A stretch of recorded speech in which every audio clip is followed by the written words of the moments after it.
The Cherokee Treaty of 1777 started in motion the migration that would culminate in 1779. Boone would head back to Kentucky. Robertson, along with numerous others, began plans to move. But first, two things needed to happen. By the winter of 1778, British Governor Henry Hamilton believed he could strangle the American West, sweeping down the Ohio, rallying native allies, and crushing Kentucky and the Holston settlements in one great arc of destruction. But George Rogers Clark struck first.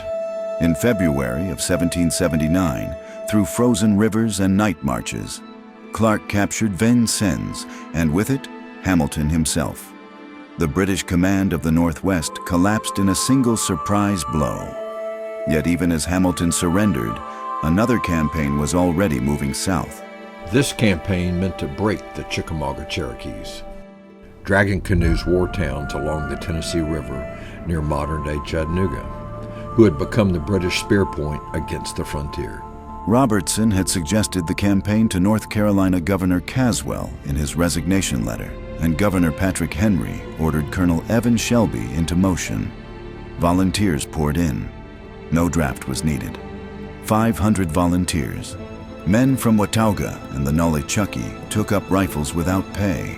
On April 1st, their rendezvous formed at Long Island and the mouth of Big Creek, at Robertson's home and fort, where boats were built from felled poplar trees, flatboats, pirogues, long canoes. In early April of 1779, the flotilla pushed down the swollen Tennessee River. At dawn, they struck.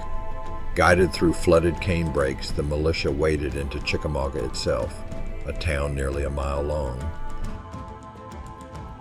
Chiefs dragging canoe and Big Fool fled as the militia surged in.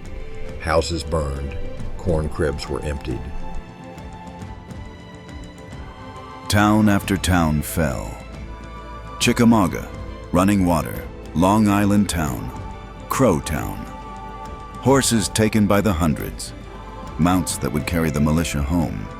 The Chickamauga war machine was shattered in a matter of days, and word soon spread that the two hammer blows, Clark's capture of Hamilton in the west and Shelby's destruction of the river towns, had broken British power in the west. The frontier, at last, exhaled. For the first time in years, the raids slowed, the war smoke lifted, and in that fragile calm, James Robertson moved. From his home on Big Creek, preparations quietly began. Small parties formed, supplies gathered. Before a colony could move, the land itself had to be claimed. That spring of 1779, Robertson set out with 9 men, cutting westward toward the Cumberland. They reached the bluffs. They planted corn, raised rough cabins to mark possession. Near what would one day become the crossroads of 23rd and Park, the first proof of settlement took root. The Cumberland was no longer rumor. It was home in waiting. But Robertson needed one thing more. Just down the river from the bluffs, where French traders still drifted in from the Ohio, he purchased a small skiff for a single guinea. Robertson and a few others boarded the skiff and headed downstream, 200 miles down the Cumberland, up the Ohio, then to the Mississippi, until he reached the Illinois country where Clark now stood victorious. There, Robertson discussed Clark's cabin rights at French Lick. An understanding was reached. On his return, the wilderness nearly claimed him.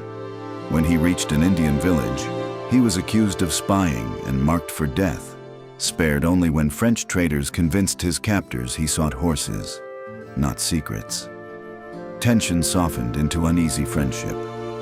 Before leaving, Robertson purchased fine Spanish breeding mares, prizes of the frontier, and once more traversed 500 miles through wilderness towards home. He left the horses with a Kentucky settlement. They would be reclaimed when the settlers passed back through. Back on the Holston, the final preparations were underway. While Robertson tested the land, John Donaldson prepared the river. He consulted Colonel Evan Shelby about the French Lick, its dangers, its history, its value. Then he committed everything. With his wife and 11 members of his household, Donaldson began building boats at Long Island, with the dream of rebuilding his lost fortune. There rose a vessel unlike any the frontier had seen. They called her Adventure, a 100-foot flatboat, armed with cannon, built to lead 30 settlers through hostile country. Some 30 other vessels were built.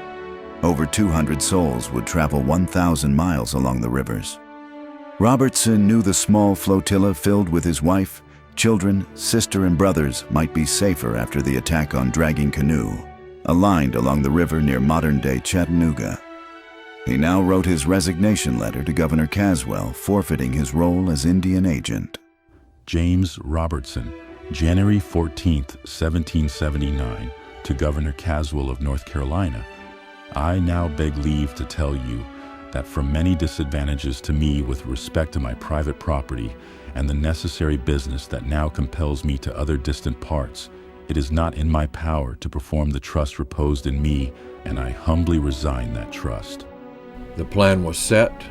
Robertson and the overland party would depart in late summer. Donaldson and the river flotilla would follow when winter waters rose. 2 paths, 1 destination, the Cumberland. Hopes and dreams awaited, along with tragedy.